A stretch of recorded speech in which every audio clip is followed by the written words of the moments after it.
నుంచి వచ్చారు కాబట్టి మనం అందరం నిశ్శబ్దంగా వారు చెప్పిన మాటలు వినాలని చెప్పి మన తెలంగాణ సంస్కృతిని చాటుకుందామని చెప్పి మిమ్మల్ని కోరుతా ఉన్నాను। श्री मल्लिकार्जुन खड़गे जी अभी आप हमारे से बातचीत करेंगे।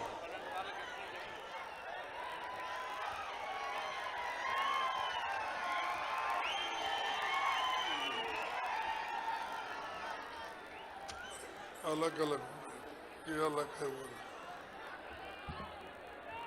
आइए सामने, आपके लिए बहुत है।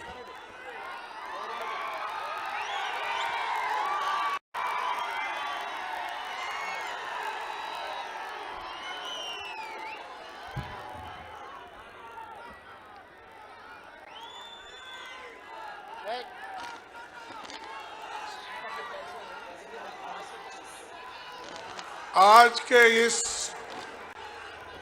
जलसे में సార్ మాట్లాడే వరకు ఎవ్వరు కూడా నోట్లకెళ్ళి మాట బయటికి రావద్దు, సరేనా?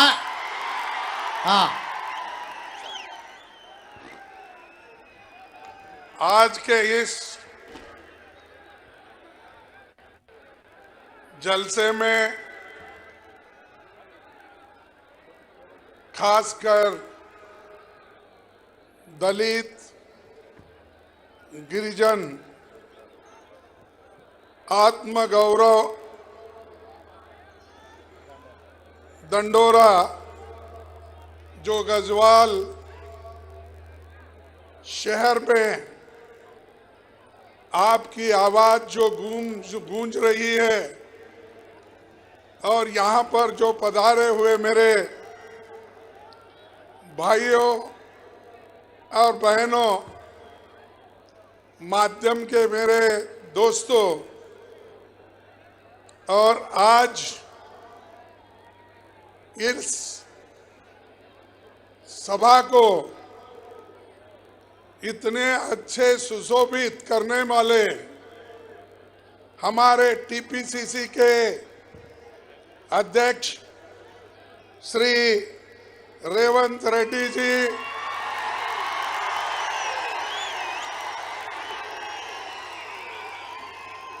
और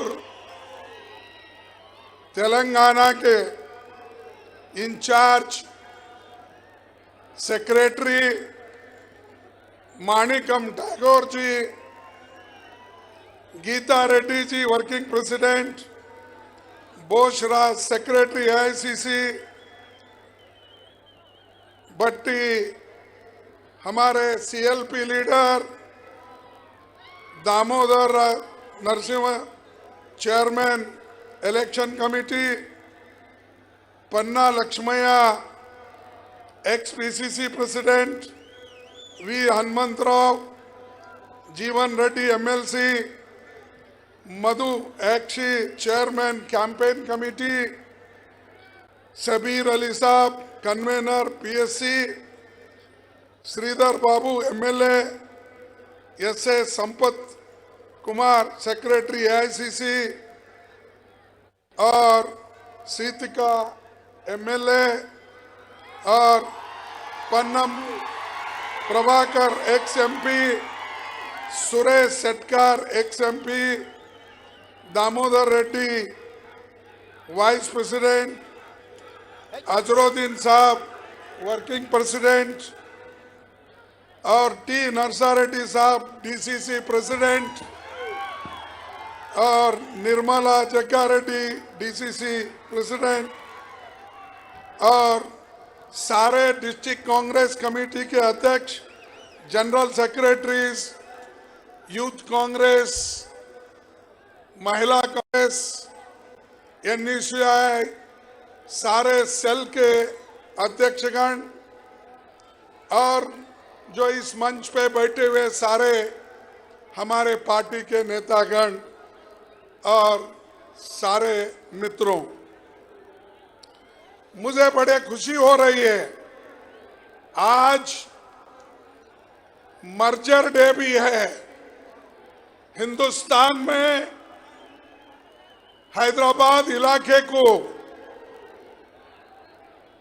हिंदुस्तान में मिलाया गया। इसीलिए ये मर्जर डे भी बहुत मायने रखता है। और इसी मर्जर डे के दिन रेवंत रेड्डी ने यह बेड़ा उठाया है कि हरिजन, गिरिजन, दलित इनके आत्मनिर्भर के लिए चुप रहो, बाद में बात करो। अरे बकरी ईद में बचेंगे तो मुहर्रम में नाचेंगे। पहले बचो, लड़ो, उसके बाद में ये सब जय मारो। यहां पर है तैयार। भाइयों, मुझे इस बात की खुशी इसीलिए है कि सारे तेलंगाना के दबे, कुचले, सप्रेस्ड, ऑप्रेस्ड, डिप्रेस्ड सभी वर्ग के लोग यहां पर आए हैं और आपके दुख और दर्द को सुनने के लिए कांग्रेस पार्टी के सभी नेता और तेलंगाना प्रदेश कांग्रेस कमेटी के अध्यक्ष भी और हमारे सभी नेता लोग आपके सामने हैं। तो इसीलिए खुशी है कि इतने बड़े संख्या में दलित और गिरिजन एक होकर अपने हकूक के लिए लड़ने के लिए आप तैयार हैं। इसीलिए मुझे बड़ी खुशी है इनको इकट्ठा करने में। जो काम तेलंगाना प्रदेश कांग्रेस कमेटी ने किया, सभी ने किया, उन सभी को मैं अपने हार्दिक धन्यवाद देता हूं। क्यों? आपकी कोशिशों के वजह से ये हुआ है। मैं तो चाहता था और मानिक टैगोर को भी बोला मैंने बैठे जगह, इस मीटिंग को राहुल गांधी जी अगर आते तो बहुत अच्छा होता। ये मैंने महसूस किया, लेकिन किसी काम के वजह से उन्होंने ये काम मुझे सौंपा और मैं एक खुशी से स्वीकार करके आज रेवंत रेड्डी के इनविटेशन पर और प्रदेश कांग्रेस के इनविटेशन यहां पर आपके सामने खड़ा हूं। हमेशा सभी लोग, खासकर बीजेपी के लोग, मोदी जी, शाह जी, ये सब लोग कहते हैं 70 साल में कांग्रेस क्या किया और 70 साल में इस देश में कुछ हुआ। कांग्रेस की हुकूमत थी, उन्होंने कुछ नहीं किया। सब कुछ किया मोदी ने किया और तेलंगाना में सब कुछ किया केसीआर ने किया। अरे भाई, आप पैदा नहीं हुए तब आजादी के लिए हम लोग लड़े। इस देश को आजादी हमने दिलाई। हमारे लोग जेलों में गए, हमारे लोग मरे, फांसी के फंदे पे गए। ये हमारा इतिहास है। और बीजेपी का इतिहास, जिसके घर में एक कुत्ता भी नहीं मरा, वो लोग कहते हैं हम बहुत पैट्रियोटिक है। अरे आप कुछ नहीं किए देश के लिए, सिर्फ मजे उड़ाने के लिए आए हैं। और मुझे ताजुब हो रहा है, जिस तेलंगाना के लिए कांग्रेस पार्टी ने लड़ा, कांग्रेस पार्टी ने, सोनिया गांधी जी ने, सभी ने मिलकर आज तेलंगाना को अगर आजादी किसी ने दिलाई, वो सोनिया गांधी जी और कांग्रेस पार्टी ने दिलाई। और लेकिन मजा कौन उठा रहे? कौन? क्या नाम? केसीआर जी और वो क्या उनका परिवार। अरे कांग्रेस ने मदद की, कांग्रेस के वजह से आया और वही लोग कांग्रेस को गालियां देते हैं और वही लोग कांग्रेस के बारे में बोलते हैं। इस देश में इतनी बड़ी तरक्की हुई, हैदराबाद में इतने बड़े बड़े इंडस्ट्रीज लाए, जवाहरलाल नेहरू जी से लेकर केसी रेड्डी के इंडस्ट्री मिनिस्टर से लेकर लाल बहादुर जी से लेकर इंदिरा गांधी जी से लेकर राजू से लेकर सभी ने तेलंगाना के लिए अपना जितना हो सका उतना योगदान दिया है। जब इंदिरा गांधी जी इसी जिले से, मेदक जिले से लड़ी और उसका परिणाम यह हुआ कि मेदक जिले में बहुत से इंडस्ट्रीज आए और इंडस्ट्रियल एरिया बढ़ गया। ये किसकी देन है? ये कांग्रेस की देन है। फिर भी हमको मोदी बार बार टोकते रहते हैं 70 साल में कांग्रेस क्या किया। अरे बड़े बड़े इंजीनियरिंग कॉलेज, मेडिकल कॉलेज, आज हजारों डॉक्टर्स तैयार होके कोविड के जमाने में जो मदद कर रहे हैं, क्या वो सब मोदी के जमाने में पैदा हो गए?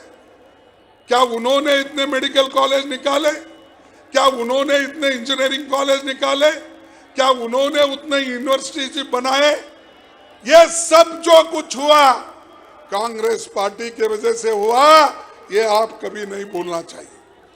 और दूसरा, आज दलितों को जो हक मिला है, गिरिजनों को जो हक मिला है, ये किसने दिलाया?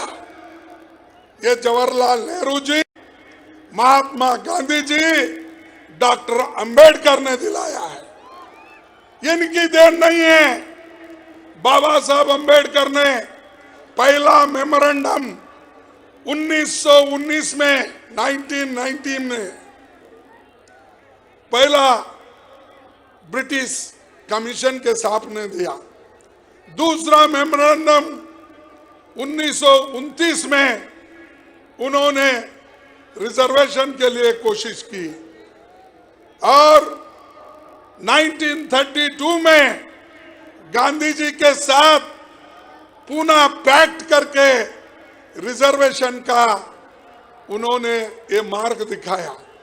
अरे उनकी बदौलत है, उनकी कोशिश है और कांग्रेस पार्टी की देन है ये जो रिजर्वेशन आया है, ये जो नौकरियां मिल रही है और ये जो एमएलएस बन रहे हैं, एमपीज बन रहे, मिनिस्टर्स बन रहे, ये सब बाबा साहब अंबेडकर, पंडित जवाहरलाल नेहरू जी और महात्मा गांधी जी की देन है। ये किसी की भी नहीं है। ये बाकी के सब लोग जो हम मेहनत करें, बोलते ना हमारे पास देहाती भाषा में, मेहनत करे मुर्गा साहब, अंडा खाए फकीर साहब। मेहनत तो हम करें, आजादी के लिए लड़े, रिजर्वेशन के लिए लड़े, नौकरियों के लिए लड़े। अभी हमारे एक भाई यहां तक तकरीर कर रहे थे, मैं रेवंत रेड्डी साहब से बात कर रहा था, वो बोल रहे थे कि प्रोपोर्शनल टू द पॉपुलेशन, जनसंख्या के आधार पर यहां तेलंगाना में रिजर्वेशन नहीं मिल रहा है, या दलित हो या गिरिजन हो, इसीलिए लड़ना चाहिए।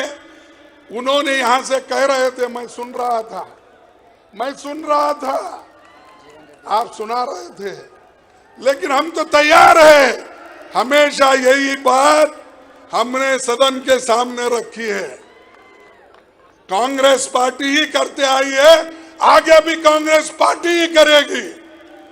और आप दिखा दो सब एक होके, नेक्स्ट चुनाव में, आने वाले चुनाव में अगर कांग्रेस पार्टी को यहां पर हमारी हुकूमत बनाएंगे, एमपी चुन के लाएंगे, तो ये निश्चित रूप से जो जनसंख्या के आधार पर रिजर्वेशन है, इसके लिए हम पूरा लड़के दिखाएंगे और हम दिलाएंगे।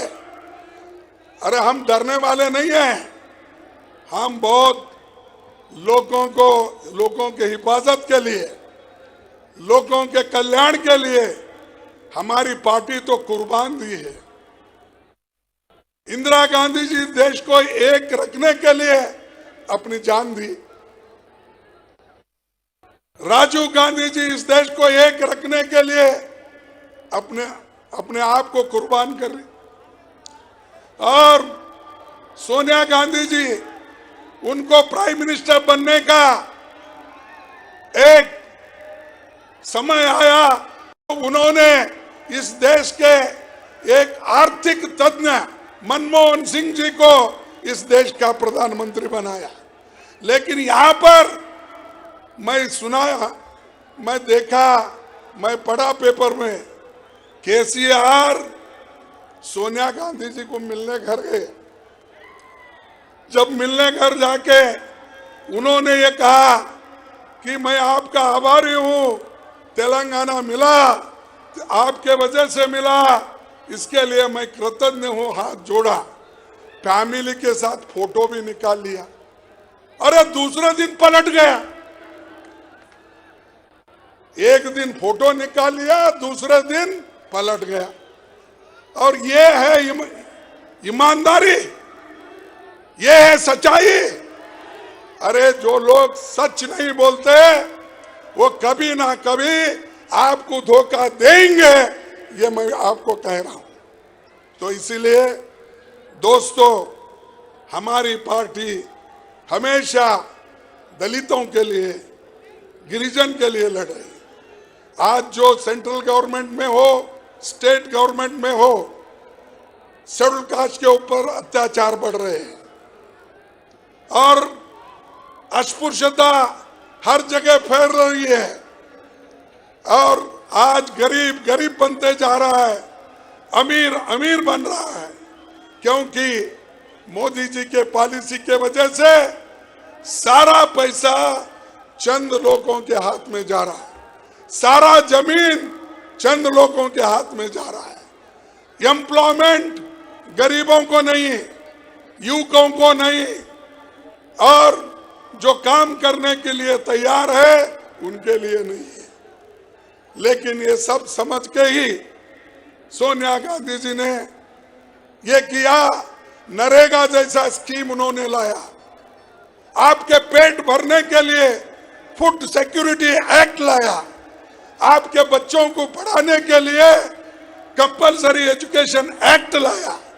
ये सब किसने किया? कांग्रेस ने किया। लेकिन यहाँ स्टेट में उनका नाम भी नहीं लेते, अपना फोटो लगा के हर तरफ बोलते हैं। अरे भाई, हमने तो बनाया, मेहनत करके यहाँ पर सबको तैयार किया। तो इसीलिए मैं आपसे यही कहूँगा कि दोस्तों, कि आज़ादी के बाद जो शेड्यूल कास्ट, शेड्यूल ट्राइब्स, जिनको जो आज हकूक मिले हैं, उन हकूक को हिफाजत करने की जरूरत है। डेमोक्रेसी को हिफाजत करने की जरूरत है, संविधान को बचाने की जरूरत है। अगर संविधान नहीं बचा, कोई नहीं बचेंगे। अगर डेमोक्रेसी नहीं बची, कोई नहीं बचेंगे। तो इसीलिए इसको बचाना है तो कांग्रेस पार्टी को मजबूत बनाओ और दलितों को और शक्ति दो, उनको सेल्फ रेस्पेक्ट दो, अपने पैर पे खड़ा होने के लिए उनको मदद करो। और जब तक उनमें स्वाभिमान और सेल्फ रेस्पेक्ट नहीं होगा, तब तक इस देश में, इस देश की भी भलाई नहीं होगी। अरे जब 30% लोग और बैकवर्ड्स भी 30% से ज्यादा है, अगर ये आगे नहीं आएंगे, अगर ये लोगों की भलाई नहीं होगी, तो देश की भलाई क्या हो गई? मोदी तो सिर्फ अदानी अंबानी के पीछे लगे हैं, दो हम दो हमारे, दो बेचने वाले दो लेने वाले, उनकी हुकूमत चल रही है। तो इसीलिए मैं आपसे वादा करता हूं, और हमारी पार्टी आगे आपके जितने भी मुश्किलात है, कठिनाई है, वो सारे हमारे रेवंत रेड्डी के नेतृत्व में हम आगे बढ़ाएंगे और आखिरी में मैं एक ही बात कह के अपने बात को खत्म करूंगा। और जो बाबा साहब अम्बेडकर ने कहा था वो उसने यही कहा था, जब अमीर अमीर बनते जाएगा, गरीब गरीब बनते जाएगा, जब ये फर्क और बढ़ते जाएगा तो देश में आंदोलन होगा, डेमोक्रेसी टूट जाएगी, संविधान नहीं बचेगा, ये उनका कहना था। इसीलिए मैं वही बात कह के आखिरी में एक शेर कह के मैं अपने बात को खत्म करता हूं। डर मुझे भी लगा फासला देखकर, डर मुझे भी लगा फासला देखकर, पर मैं बढ़ता गया रास्ता देखकर। खुद ब खुद मेरे नजदीक आती गई मेरी मंजिल, मेरा हौसला देखकर। वही हौसले के साथ रेवंत रेड्डी उड़ रहे हैं, कांग्रेस पार्टी आगे है। तो आप इसको मजबूत बनाओ, हम सभी आपके साथ हैं। राहुल गांधी जी आपके साथ है, सोनिया गांधी जी आपके साथ है, पूरी कांग्रेस पार्टी जो देश के लिए लड़ने वाली है वो आपके साथ है। इतना कहते हुए मैं मेरे बात को समाप्त करता हूं।